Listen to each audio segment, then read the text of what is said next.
Staving off the chill, Rabbit tied the ear flaps of her trapper hat below her chin and blew warmth into her mittens. She strolled along the bay, just below the isolate Slow Mile Bridge, spanning the northern tip of the lake. The full moon was so large, the stars so bright that night, that the lake ice appeared to be glowing, the snowy ground effervescent. Sensing the vastness of the water out there, its pull, she was reminded how, towards the end of her labour last year, it felt as if her stomach had created its own field of gravity within which everything in her life began to orbit. And even though he was now gone from her world, she still felt him inside her, floating like a tiny underwater astronaut.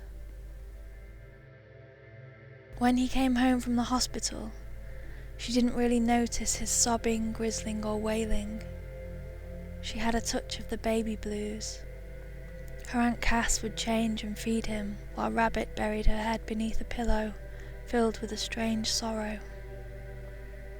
But then she began to worry that he was becoming too familiar with Cass's smell, confusing their skin.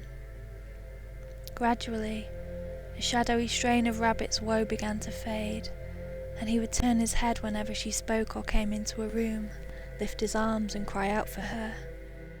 Cass became but a mere satellite orbiting them both. Arms like sausage meat, ears like fine shells, the tires of flesh rolling from his neck down to his ankles. She could gobble him up, he was so gorgeous. She missed him every day. Rabbit paced the snowy shoreline, feeling the cold penetrate through her clothes. She was considering heading home when she heard what she thought were fireworks in the opposite valley, a sound in the sky like a water pipe stuttering. A light flickered by the bridge, moving the moon shadows of the trees. She stopped, hugged herself. Then she heard the skid of tyres, and a flare of light cut an abrupt wedge through the darkness. A vehicle careered across the bridge and smashed through the wall, engine whirring as its tyres lost purchase. It lurched through the air, nose-diving towards the ice until the moment of brutal impact. That sound, like the fabric of life tearing in two, a seam in the world coming undone, the hungry suck of the lake. The vehicle tilted, rapidly disappearing beneath the surface, bubbles and debris breaching the hole in the ice. Then she heard the whir of another engine, red taillights reversing off the bridge, coming to a stop by the broken wall.